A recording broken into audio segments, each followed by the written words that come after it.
ভারতীয় বিজ্ঞানীরা তৈরি করেছে এমন এক প্রযুক্তি যে এখন গোটা সমুদ্রের জলই পরিবর্তিত হয়ে যাবে তেলে। ভারতের এই টেকনিক দেখে পুরো আরব দেশে লেগেছে আগুন। এখন ডিজেল পেট্রোলের ধনকুবের হয়েছে ভারত।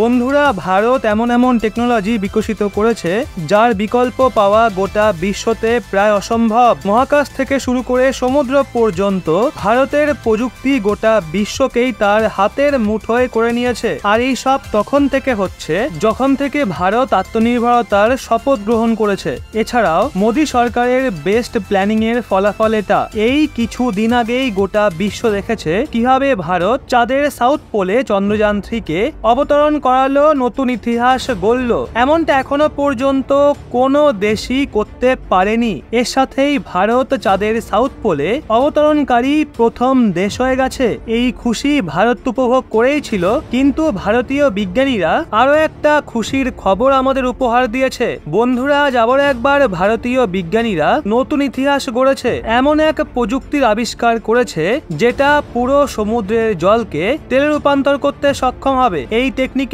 দৌলতে সম্পূর্ণ ভারতের ভাগ্যই পরিবর্তন হয়ে যাবে। ডিজেল পেট্রোলের দাম যে আকাশ ছোঁয়া হয়েছে সেখানে অনেক বড় কমতি লক্ষ্য করা যাবে, যার কারণে মূল্যবৃদ্ধি ক্রমশ কমতে থাকবে। কারণ মূল্য বৃদ্ধি ডিজেল পেট্রোলের ডিরেক্টলি প্রফেশনাল ওয়ার্কে পড়ে। যদি পেট্রোল এবং ডিজেলের দাম বৃদ্ধি পায় তাহলে মূল্যবৃদ্ধিও ক্রমশ বৃদ্ধি পাবে। কিন্তু ভারতের এই টেকনিক এখন এই সমস্ত সমস্যা থেকে মুক্তি দিতে চলেছে। শুধু তাই নয়, এখন তো দূষণ থেকেও মুক্তি পাওয়া যাবে, কারণ ভারতীয় বিজ্ঞানীদের দ্বারা বিকশিত করা এই টেকনিক সমুদ্রে ছড়িয়ে থাকা বজ্র পদার্থকে শেষ করে দেবে, যার কারণে সমুদ্রের আবার পুনর্জন্ম হবে। এই সন্ধান অবশ্যই প্রশংসাযোগ্য, কারণ এই আবিষ্কার ভারত বাদে আর কোথাও হয়নি। অর্থাৎ এমনটা করা ভারত প্রথম দেশ। এমন আবিষ্কার করে ভারত ওয়ার্ল্ড রেকর্ড করেছে। ভারতের এই প্রযুক্তিকে পাওয়ার জন্য আমেরিকা, রাশিয়া এবং জাপান ভারত দ্বারা ইম্পোর্ট করা জিনিসপত্রে লাগানো ট্যাক্সের ওপর ছাড় দিতে চলেছে।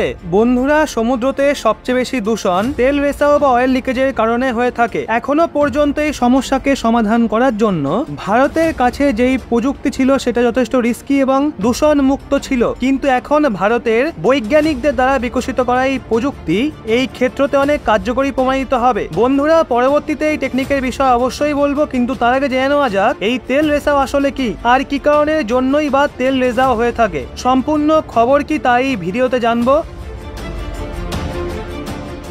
বন্ধুরা, ভিডিওটা মনোযোগ সহকারে অবশ্যই দেখবেন এবং একজন গর্বিত ভারতবাসী হিসাবে কমেন্টে জয় হিন্দ লিখে যাবেন। বন্ধুরা, এই তেল রেসাও হলো সমুদ্র দূষণের একটা রূপ। এটা তখন হয় যখন পেট্রোলিয়াম বা তেল জলাশয় যেমন সমুদ্র মহাসাগরে ছড়িয়ে পড়ে। এমনটা মুখ্য রূপে সমুদ্রতে কাঁচা পেট্রোলিয়াম তেল নিয়ে যাওয়া সুপার ট্যাঙ্কার জাহাজ দ্বারা দুর্ঘটনাগ্রস্ত হলে বা সমুদ্রের তটে ড্রিলিং স্থলে দুর্ঘটনার কারণে এরকম হয়ে থাকে। জল এবং তেলের মধ্যে ঘনত্বের পার্থক্যের কারণে তেল জলে মিশে যায় না, বরং সেটা জলের ওপরে ভাসতে থাকে। তেলের মধ্যে অনেক বিষাক্ত পদার্থ মিশে থাকে। এই জন্য তেল রেসাও যেখানে হয় সেখানে পরিবেশ এবং জলজ প্রাণীর অনেক ক্ষতি হয়। তেল রেসাওয়ের জন্য জলের ওপর একটা মোটা আস্তরণ পড়ে যায়। এই আস্তরণ সূর্যের আলোকেও জলের মধ্যে পৌঁছাতে দেয় না। এটা জলের মধ্যে মিশে থাকা অক্সিজেনকে অনেক কম করে দেয়, যা থেকে অক্সিজেন না পাওয়ার কারণে জলজ জীবের মৃত্যু পর্যন্ত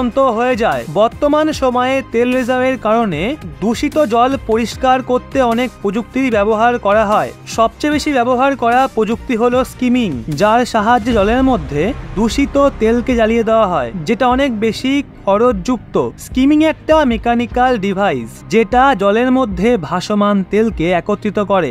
যেই জায়গাতে তেল রয়েছে তাকে নিয়ন্ত্রিত পদ্ধতিতে জ্বালিয়ে দেওয়া হয়, যদিও জ্বালানোর কারণে দূষণ হয়। এছাড়াও জলজ জীবন শেষ হওয়ার সম্ভাবনা থাকে, কিন্তু এরকমটা আর হবে না। বন্ধুরা, প্রধান খবর হলো আইআইটি গুয়াহাটির গবেষকরা এমন একটা ফেব্রিক বা এমন একটা কাপড় তৈরি করেছে যেটা জল থেকে তেলকে আলাদা করার কাজ করবে। আর এই আবিষ্কার ভারতের সাথে সাথে পুরো বিশ্বের জন্যই একটা অনেক বড় বরদান, কারণ এক বছরে প্রায় 706 বিলিয়ন গ্যালন কাঁচা তেল বজ্র পদার্থ রূপে সমুদ্রে ভেসে যায়। এই তেল ট্রান্সপোর্টেশন অথবা ভেহিকেল সাইকেল রিফুয়েলিং এ এছাড়াও আরো বিভিন্ন ধরনের অপারেশনে নির্গত হয়। আর প্রত্যেক বছর 706 বিলিয়ন গ্যালন তেল সমুদ্রে গিয়ে পুরো মেরিন লাইফকেই বরবাদ করে। এছাড়াও ট্রান্সপোর্টেশন সেক্টরকে অনেক বড় ক্ষতির সম্মুখীন হতে হয়, যেটা কোথাও না কোথাও আমাদের পরিবেশকেই বরবাদ করেছে।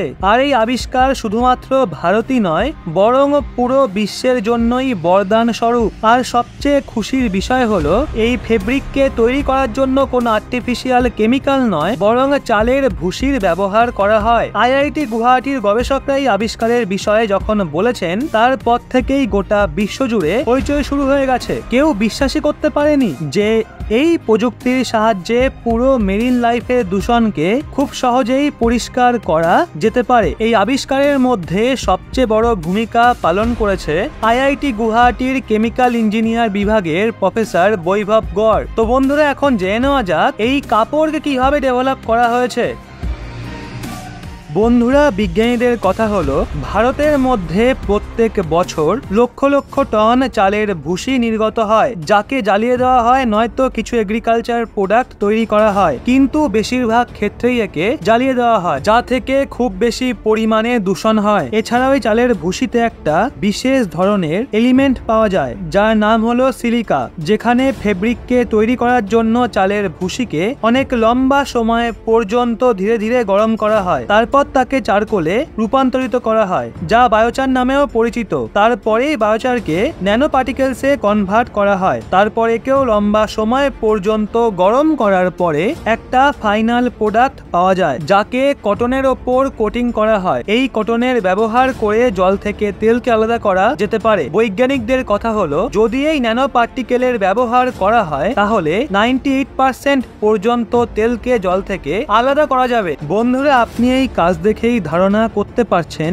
যে এটা কতটা কার্যকরী। আইআইটি গুয়াহাটি রিসার্চাররাই তথ্যকে ভারতের মধ্যে পাবলিশ করেনি, বরং ইন্টারন্যাশনাল পত্রিকা বায়োমাস বায়ো এনার্জিতে পাবলিশ করেছে। অর্থাৎ এই খবর গোটা বিশ্বই জেনে গেছে। পরবর্তীকালে এর মধ্যে আরো ডেভেলপমেন্ট করা হবে। বন্ধুরা, আইআইটি গুয়াহাটিকে আসামে 1994 সালে ভারতের 6 নম্বর আইআইটি রূপে স্থাপন করা হয়েছিল।